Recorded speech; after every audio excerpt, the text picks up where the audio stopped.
Hi, this is Chris, and I represent the Rancho San Rafael May Arboretum Society, and I'm going to be showing you how to make lavender wands.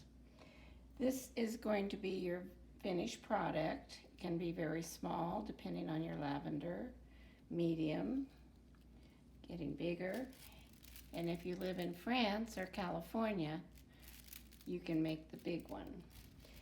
You can use any color ribbon you want. Some people like green and white. I prefer the lavender. You can get that at hobby stores easily. And about ½ inch, maybe a little smaller. Your other essential supplies will be scissors and your lavender, which you will have cut. And I will show you the first step is getting your lavender. And what the first thing you do is get the heads together. And generally you start out with about 15 stems. As you get more experience, you can go, 25 or even further. So what I'm doing here is 1, 2, 3, 4, 5, 6, 7, 8, 9, 10, 11, 12, 13, 14, and 15. When you get lavender from your own garden, you want to get the longest stems that you can, presuming you want a tail, which is the end part here. So once you have your lavender, you take your ribbon, and generally these are pretty long stems. I would say it's probably 1.5 yards. If you're doing a smaller amount, this probably is 1 yard with luck. And I just learned to measure with my hands and my arms.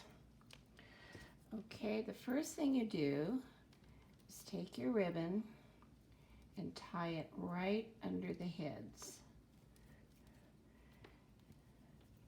And tie it as tight as you can. You will have a little tag end, which I will show you how you can handle that later. Okay. Then you invert your lavender. What you're going to be doing is making a container for the heads, because as you see, the little flowers come off pretty easily. And the first thing you do is bend one down and over your ribbon. And basically what you're going to be doing for the whole thing is in and out or over and under, same difference. I usually take my nail and sort of bend it towards this. Okay, so we have one under, one over. This will be over. Okay, and kind of move it over as you go.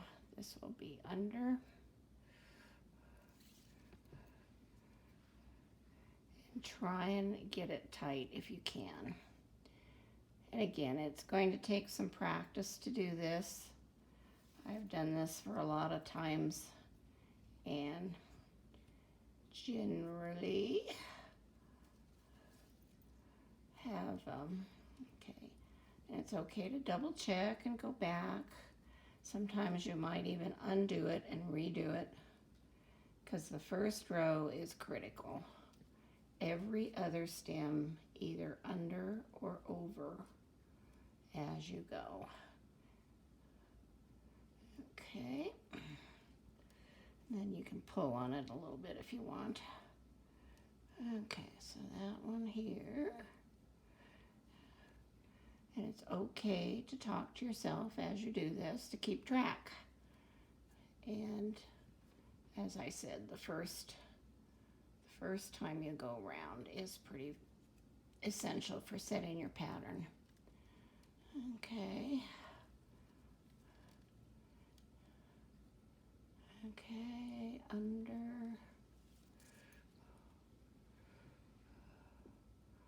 over, under, over. If you don't use your fingernail to sort of crease it, it is possible it'll break off, and it may break off anyway. It's not a big deal. You can even take one out, or two actually, because you want to be sure you have a uneven number. Okay, so here I am over here, and it looks like I missed something because this one is supposed to be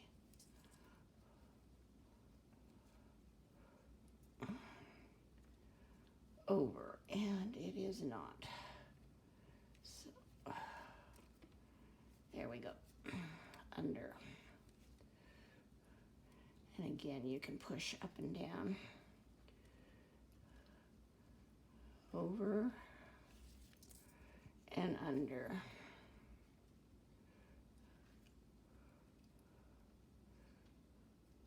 Over and under. Once you get your hand used to holding it, so you have one active hand and one hand that just is still. Okay, we're going to run short here. Where did you go? There it is. Sometimes it gets lost in the flowers. Now you can see the second row is setting up your pattern.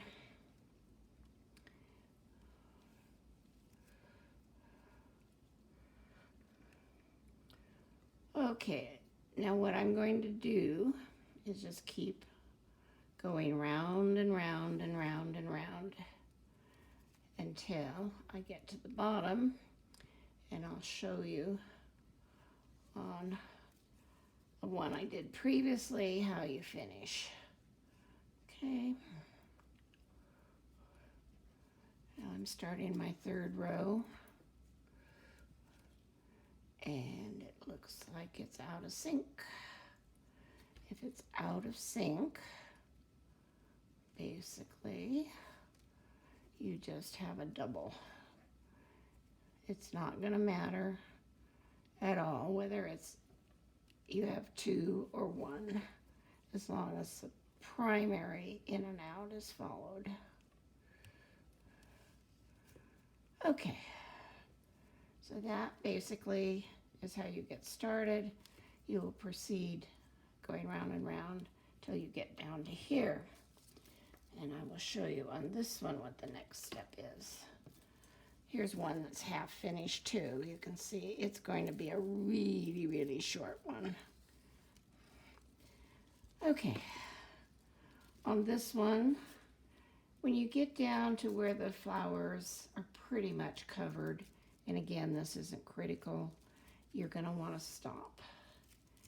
And then pull it very tight. And I like to twist it like this. Some people do this, and then they go back up. They like the crisscross effect, which you can do. I'm going to do the simplest one, making sure that I have enough to do a bow at the end. And then it's sort of like learning to tie your shoes.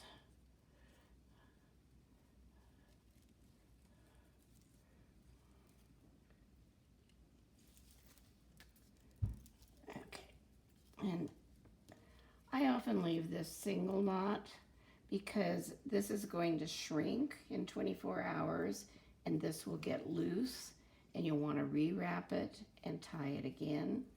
This has already been done, so I will double tie it.